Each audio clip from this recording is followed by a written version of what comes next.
குவைத்தின் இன்றைய முக்கிய செய்திகளை பற்றி பார்க்க போகிறோம். வீடியோ புதுசாக பார்க்குற நண்பர்கள் நம்ம சேனலை சப்ஸ்கிரைப் பண்ணிட்டு கண்டினியூ பாருங்க. முதல் செய்தி, குவைத் நாட்டில் நிலவும் தொழிலாளர்களின் பற்றாக்குறையை நிவர்த்தி செய்ய குவைத்தின் துணை பிரதமரும் பாதுகாப்பு அமைச்சருமான ஃபகத் யூசுப் அல் சபா பொது அதிகார சபையின் இயக்குநர் குழுவின் தலைமையில் ஒரு கூட்டம் நேற்று நடைபெற்றது. அந்த கூட்டத்தில் வெளிநாட்டிலிருந்து குவைத்திற்கு வேலைக்காக வருபவர்களுக்கு கூடுதல் கட்டணம் விதிக்கும் நடைமுறையில் திருத்தம் செய்ய ஒப்புதல் அளித்துள்ளதாக செய்திகள் வெளியாகியுள்ளது. அடுத்த செய்தி, குவைத்தில் இருக்கிற ஒரு கம்பெனியில் சம்பளம் ஒழுங்காக கொடுக்காதனால ஒரு 14 பேர் சேர்ந்து ஒரு கணக்காளர் அதாவது அக்கௌண்டன்ட் அடிச்சிருக்காங்க. அந்த அடிபட்ட அக்கௌண்டன்ட் உடனடியாக போலீசார் மருத்துவமனைக்கு சிகிச்சைக்காக அனுப்பி வச்சிருக்காங்க.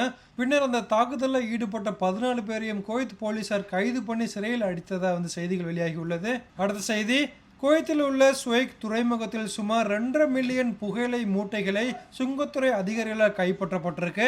அடுத்த செய்தி, குவைத்தின் அல் சபா அல் சாலம் பகுதியில் ஒரு வாகனத்தில் தீ விபத்து ஏற்பட்டிருக்கு.